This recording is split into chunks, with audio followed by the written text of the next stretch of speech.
नमस्कार, आप देख रहे हैं देवभूमि। आपके साथ मैं दीपिका सिंह। करते हैं खबरों की शुरुआत देहरादून से बड़ी खबर के साथ। देहरादून से बड़ी खबर है जहां सीएम धामी की अध्यक्षता में कैबिनेट बैठक जारी है। करीब 1 दर्जन से ज्यादा प्रस्तावों पर मुहर लग सकती है। कई प्रस्तावों के साथ यूसीसी ड्राफ्ट पर भी चर्चा संभव है। तो बड़ी खबर आपको बता रहे हैं, सीएम धामी की अध्यक्षता में कैबिनेट की बैठक इस वक्त जारी है। और इसी के साथ साथ आपको बता दें कि 1 दर्जन से ज्यादा ऐसे प्रस्ताव भी हैं जिस पर मुहर लग सकती है, जिसको आज हरी झंडी मिल सकती है। इसके अलावा यूसीसी ड्राफ्ट पर भी चर्चा संभव है। तो बड़ी खबर है देहरादून से इस वक्त की, देखिए, जहां यूसीसी ड्राफ्ट पर चर्चा हो सकती है। हालांकि यदि यूसीसी राज्य में लागू हो जाता है तो देश में दूसरा नंबर का राज्य उत्तराखंड हो जाएगा। जब यूसीसी लागू, उसे कानून के रूप में दर्जा देने वाला राज्य बन जाएगा। लेकिन इस कैबिनेट बैठक में चर्चा संभव है। लेकिन इसके अलावा आपको बता दें कि अन्य ऐसे प्रस्ताव भी हैं जिसमें लगभग संख्या दर्जन बताई जा रही है। इन तमाम दर्जन प्रस्तावों पर मुहर लग सकती है। तो आज विचार विमर्श किया जा रहा है तमाम कैबिनेट के मंत्रियों के साथ में, जहां पर एक कैबिनेट की बैठक जारी है।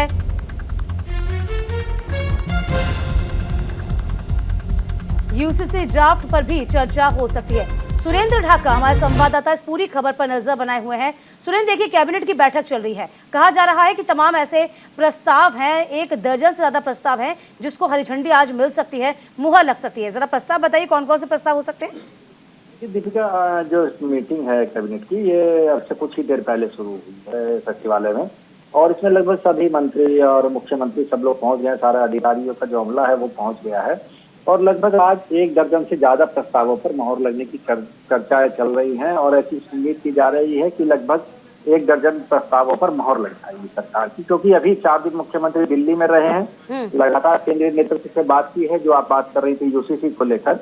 यूसीसी का ड्राफ्ट लगभग तैयार है और वो लिखित रूप में मुख्यमंत्री को सौंपा जाना है। उसके बाद ये विधि आयोग को जाएगा, और उसके बाद सरकार, मुख्यमंत्री पुष्कर सिंह धामी ने साफ कर दिया है कि अगर जरूरत पड़ेगी तो विधानसभा का विशेष सत्र बुलाकर उसे पटल पर रखा जाएगा। अब देखने वाली बात होगी जैसे जैसे यूसीसी पर सरकार आगे बढ़ेगी तो आगे क्या निकल कर आता है। और एक बड़ी और बात है कि अभी जो ड्रोन पॉलिसी है उसको लेकर भी इसमें कैबिनेट में चर्चा हो सकती है। इलेक्ट्रॉनिक वेस्ट मैनेजमेंट जो है उसको लेकर उसमें एक संशोधन प्रस्ताव आ सकता है। और कैबिनेट की बैठक में एक बड़ा प्रस्ताव ये भी आ सकता है कि जो उद्यान विभाग है उसका महानिदेशक का पद सृजित करने के लिए एक प्रस्ताव उद्यान विभाग की ओर से कृषि मंत्री गणेश जोशी और कैबिनेट की बैठक में उस पर चर्चा हो सकती है।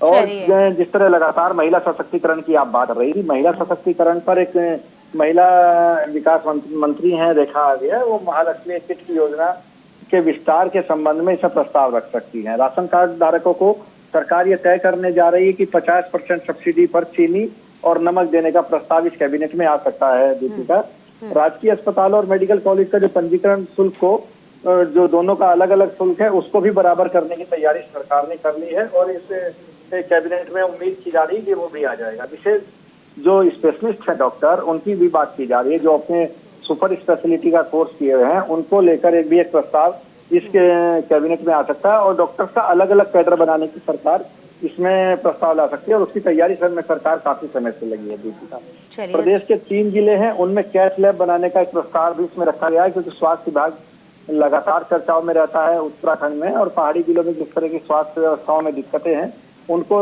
संवारने की तैयारी कर रही है। स्क्रैप पॉलिसी में अब कंडम वाहनों की बिक्री का एक जो प्रस्ताव, जिससे सेंट्रल गवर्नमेंट ने दिया 15 साल में वाहन जो है नहीं चल पाएंगे, 15 साल से पुराने वाहन, तो उससे एक स्क्रैप पॉलिसी सरकार आज इस कैबिनेट में ला सकती है। दीपिका, अब जैसे जैसे कैबिनेट चलेगी इसमें कितने प्रस्तावों पर सहमति बनेगी, दीपिका, ये जब कैबिनेट खत्म होगी और इसके बाद जब चीफ सेक्रेटरी ब्रीफिंग करेंगे तो वो क्लियर हो जाएगा। लेकिन 1.5 दर्जन प्रस्ताव माना जा रहा है कि 1.5 दर्जन से ज्यादा प्रस्ताव इस कैबिनेट में रखे जाने हैं।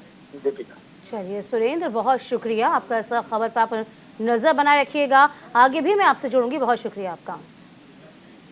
इधर महाराष्ट्र की राजनीतिक घटनाक्रम को लेकर पूर्व मुख्यमंत्री हरीश रावत ने बीजेपी पर निशाना साधा है। हरीश रावत ने कहा है कि बीजेपी की नीति और चरित्र हमेशा छल कपट और तरह तरह के परपंच को पार्टियों में तोड़ता है। महाराष्ट्र में बीजेपी ने ओछी और घटिया हथकंडों का इस्तेमाल कर शरद पवार की पार्टी में तोड़फोड़ की है। इधर न्यूज इंडिया संवाददाता ने उत्तराखंड के पूर्व मुख्यमंत्री हरीश रावत से खास बातचीत की है।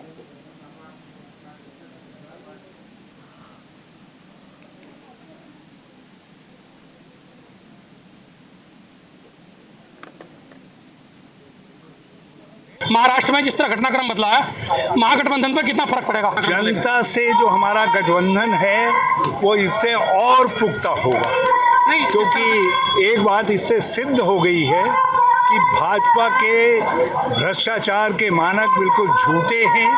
जिनको कल तक भ्रष्टाचार में आकंठ डूबा हुआ बताते थे, जो है अजीत पवार से लेकर के उनके सभी साथी सहयोगियों को, और जिन प्रफुल्ल पटेल जी को इम्बॉडीमेंट ऑफ करप्शन मान करके प्रचारित करते थे, आज वही उनके लिए गले के हार बन गए हैं। हरीश रावत जो साफ तौर पे कह रहे हैं कि महाराष्ट्र का घटनाक्रम से साबित होगा कि भाजपा ने जिस तरह से प्रपंच रच के वहाँ की सरकार को वहाँ के गठबंधन को तोड़ने का काम किया है, उससे साबित होगा कि जनता कहीं ना कहीं अब उसके चेहरे को पहचान चुकी है। तस्वीर सिंह, न्यूज़ इंडिया बक्सर। श्रवण कुमार की कहानी आपने किस्सों और किताबों में पढ़ी होगी, पर हम आपको कलयुग के ऐसे श्रवण कुमार से रूबरू करा रहे हैं जो कांवड़ के साथ साथ अपने मां को भी कंधों पर बिठाकर हरिद्वार से निकल चुके हैं।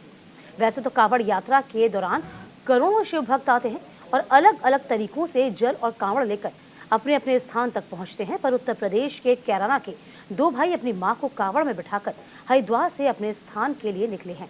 वहीं रुड़की पहुंचे इन भाइयों ने बताया है कि अपनी मां को हरिद्वार स्नान कराने लाए थे।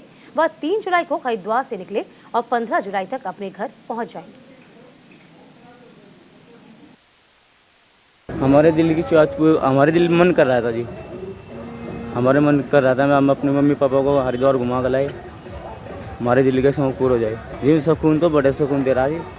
15 तारीख को पहुंच जाएगा।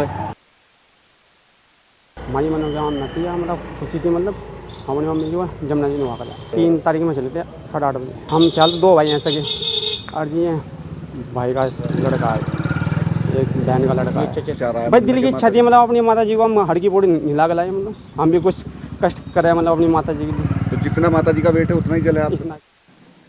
इधर पिथौरागढ़ के धारचूला तहसील के दारमा घाटी के चल गांव में लैंडस्लाइड होने से भारी मलबा और बोल्डर आने से मार्ग बंद हुआ है और इसी के चलते चलगांव के लगभग 200 लोगों की आवाजाही बंद कर दी गई है। यहां तक कि पैदल पुल और ट्रॉली भी नष्ट हो गई है, जिसकी वजह से लोगों को भारी परेशानियों का सामना करना पड़ रहा है। इधर सड़क बंद होने के कारण लोग उफान पर आए नाले को भी मुश्किल पाकर आवाजाही कर रहे हैं। आपको बता दें कि SDRF की टीम मौके पर रेस्क्यू के लिए गई है, लेकिन सड़क बंद होने के चलते राहत काम में दिक्कतें आ रही हैं। दरअसल उत्तराखंड में मानसून आने के बाद से आसमानी आफत बरस रही है।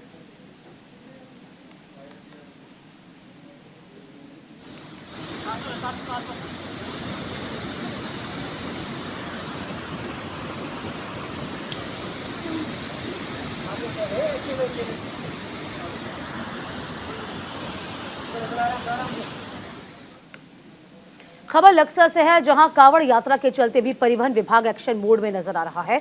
आपको ये बता दें कि परिवहन विभाग ने लक्सर से हरिद्वार रोड पर चेकिंग अभियान चलाया है और बिना परमिट टैक्स के संचालित होने वाले वाहनों के खिलाफ चालान काटे गए हैं। इधर इस कार्रवाई से वाहन चालकों में हड़कंप है। ऐसे में ARTO ने बताया है कि रूटीन चेकिंग चलती रहती है, मगर इन दिनों 4 से 15 तारीख तक कांवड़ यात्रा चल रही है। हमारी कोशिश है कि बिना परमिट और बिना फिटनेस के वाहनों को रोका जाए।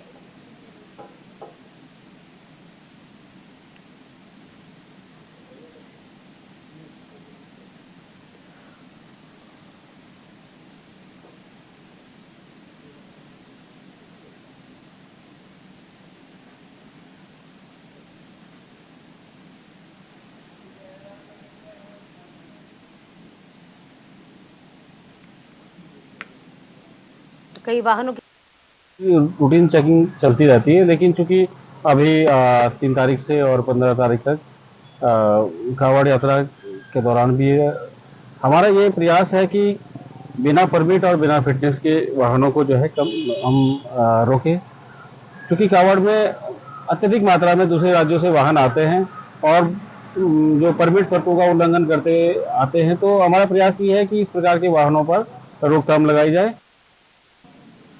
अब खबर देहरादून से है, जहां पुलिस ने 2 अलग अलग घटनाओं में लूट के आरोपियों को गिरफ्तार किया है। आपको बता दें कि घटना देहरादून क्षेत्र में हुई है। आपको भी बता रहे हैं कि नेहरू कॉलोनी में एक बुजुर्ग महिला से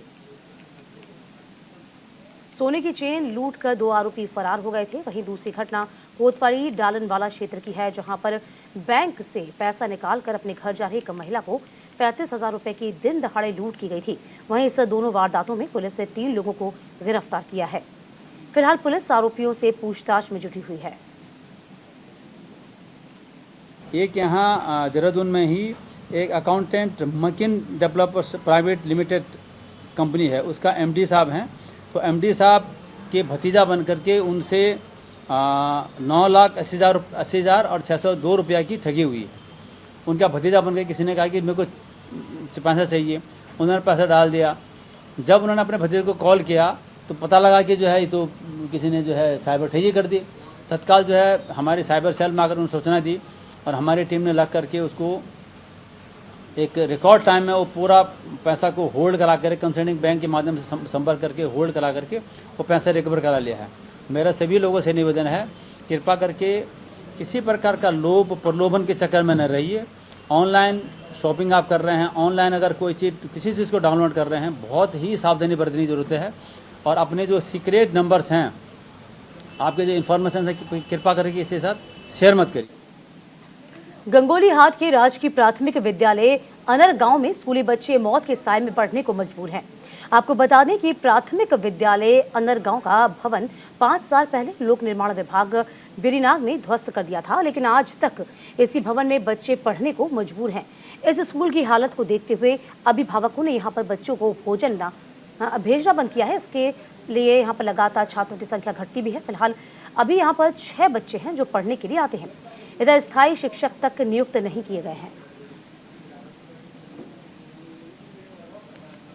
क्या कहते हैं 2019 में इसमें निष्पेषी प्रमाण पत्र देने के बाद भी शासन प्रशासन द्वारा इसको ज़बरदस्ती चलाया जा रहा है। इसके जिम्मेवार खुद शासन प्रशासन और सरकार होगी और इसमें कोई अमल में नहीं लिया जा रहा है। बच्चों को छाता ओढ़ के पढ़ाया जाता है और क्या कहते हैं जब धूप निकलती है तभी स्कूल खुलता है, नहीं तो स्कूल बंद रहता है।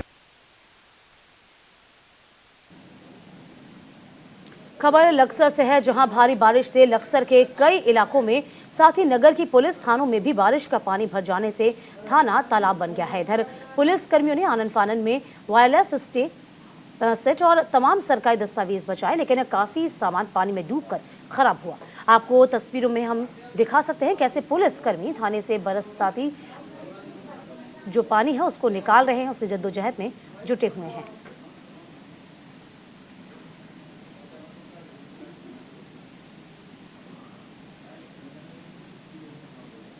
इधर कांवड़ यात्रा को यादगार बनाने के लिए हरिद्वार के शंकराचार्य चौक पर सेल्फी पॉइंट बनाया गया है। आपको बता दें कि एसएसपी हरिद्वार अजय सिंह की इस आकर्षक पहल को लेकर लोगों में काफी दीवानगी नजर आई, पसंद किया गया है। सेल्फी पॉइंट पर फोटो क्लिक कराकर भोले भक्त यादगार पल को संजो रहे हैं। इस मौके पर एसएसपी अजय सिंह ने अपनी धर्मपत्नी और अन्य ऑफिसर्स के साथ सेल्फी पॉइंट पहुंचे, जहां उन्होंने कांवड़ियों के साथ फोटो खिंचवाकर उत्साहवर्धन किया है।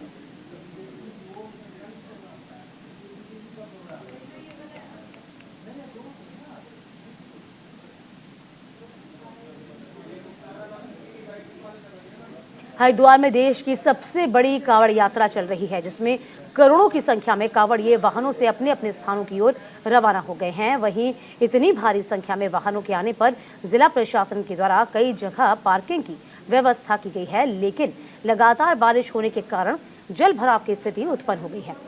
इन्हीं व्यवस्थाओं को दुरुस्त करने के लिए जिलाधिकारी ने पार्किंग स्थलों का निरीक्षण किया है और अधिकारियों को व्यवस्था दुरुस्त करने के सख्त दिशा निर्देश दिए हैं।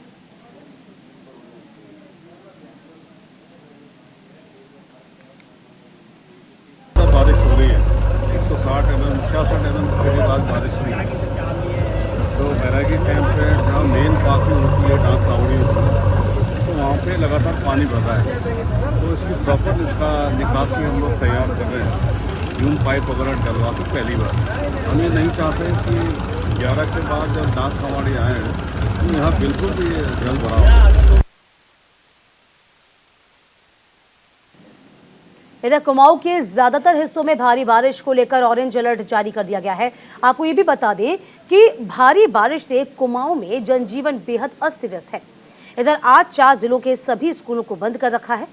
बारिश के अलर्ट को देखते हुए कुमाऊं के अल्मोड़ा, चंपावत, बागेश्वर, नैनीताल जिले में आज 1 से 12वीं तक के सभी शासकीय, अशासकीय, निजी स्कूल और आंगनबाड़ी केंद्र बंद हैं। वहीं कुमाऊं मंडल के चारों जिलों के जिलाधिकारी ने सावधानियां बरतने के आदेश जारी किए हैं।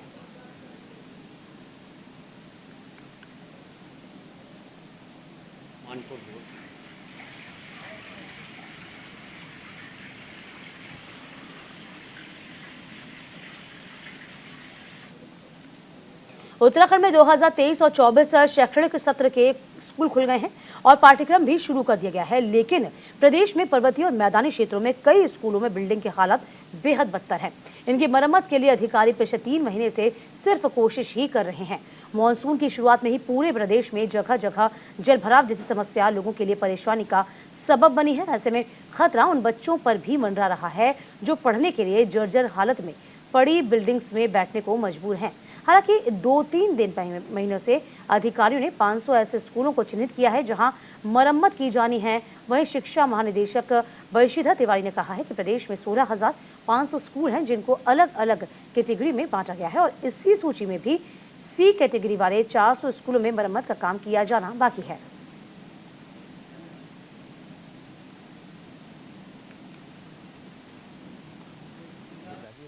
ये ऐसे हमने जो हमारे स्कूल हैं 16,500 सबका ABCD हमने कैटेगराइजेशन कराया है, जिसमें C और D ऐसे हैं जिसमें C में थोड़ा मरम्मत की जरूरत है, D की बृहद मरम्मत या पुनर्निर्माण की जरूरत है।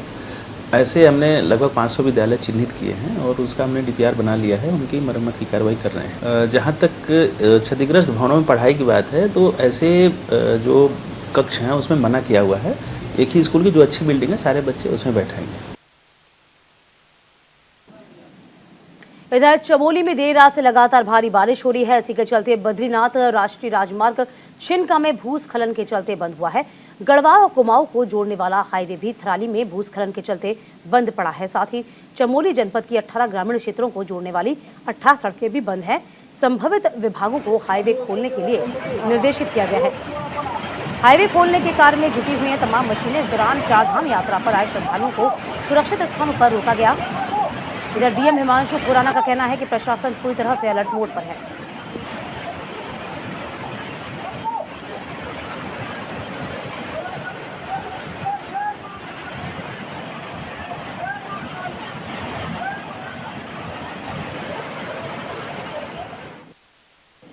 कांवड़ मेले में करोड़ों की संख्या आने वाले कांवड़ियों की सुरक्षा और व्यवस्थाओं को लेकर ADG law and order V Murugesan Haridwar पहुंचे, जहां उन्होंने सीसीआर भवन में एसएसपी और अन्य अधिकारियों के साथ बैठक कर दिशा निर्देश दिए।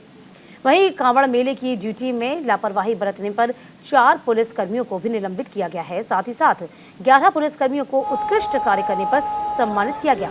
इसके पश्चात हर की पैड़ी आसपास के गंगा घाटों, चंडी चौक, शंकराचार्य चौक का निरीक्षण कर सुरक्षा व्यवस्थाओं का जायजा लिया गया है। इधर ADG law and order V Murugesan ने कहा है कि कांवड़ मेले को लेकर पुलिस और प्रशासन की ओर से तमाम तैयारियां पूरी करी जा चुकी हैं।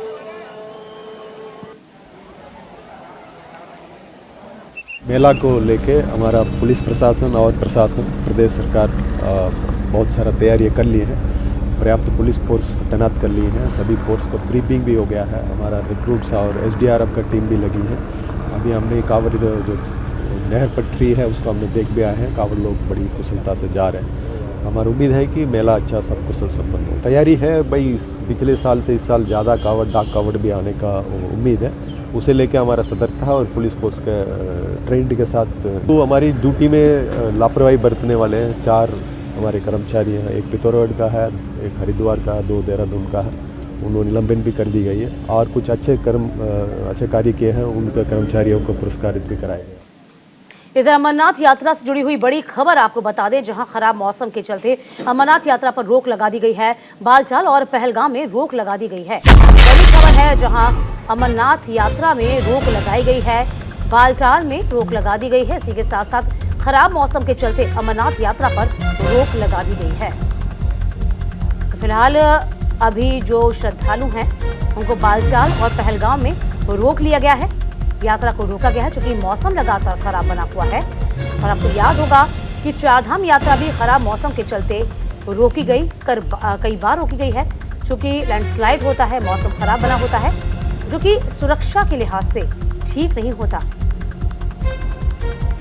तो पवित्र अमरनाथ गुफा के दर्शन करने वाले श्रद्धालुओं को थोड़ा इंतजार जरूर करना होगा। जो जत्था है उसको बालटाल और पहलगाम में रोका गया है।